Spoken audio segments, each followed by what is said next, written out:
সূর্য যদি কালই বিস্ফোরণ ঘটে, পৃথিবীর অর্ধেক অংশ সম্পূর্ণরূপে নিঃশেষ হয়ে যাবে।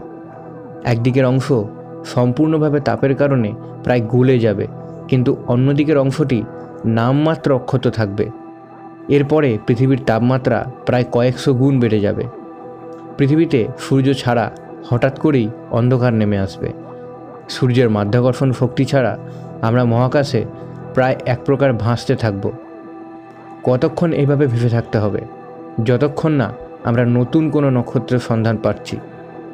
সূর্যের বিস্ফোরণ ঘটার এক সপ্তাহের মধ্যেই পৃথিবীর তাপমাত্রা -18 ডিগ্রি সেলসিয়াসে নেমে যাবে।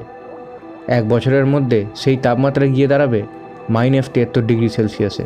তার পরবর্তী 1000 বছরে পৃথিবীর বায়ুমণ্ডল ধীরে ধীরে ধ্বংস হয়ে পড়বে।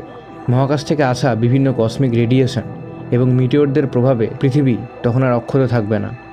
তবে ভয় নেই, সূর্যের বিস্ফোরণ খুবই ধীর এবং দীর্ঘস্থায়ী এক প্রক্রিয়া, যা কয়েক বিলিয়ন বছর ধরে চলবে, এবং এই প্রক্রিয়া চলাকালীন সূর্য আরও উত্তপ্ত এবং আরও উজ্জ্বল হয়ে উঠবে। সূর্যের আয়তন বাড়তে শুরু করবে। এই প্রক্রিয়ায় সূর্য তার বাইরের আস্তরণটিকে হারাবে এবং জন্ম দেবে অনেক নতুন নক্ষত্র এবং নতুন গ্রহের। ঠিক যেমনভাবে বিগ ব্যাংয়ের সময়ে আমাদের সৌরজগৎ এবং পৃথিবী তৈরি হয়েছিল, ঠিক সেইভাবে।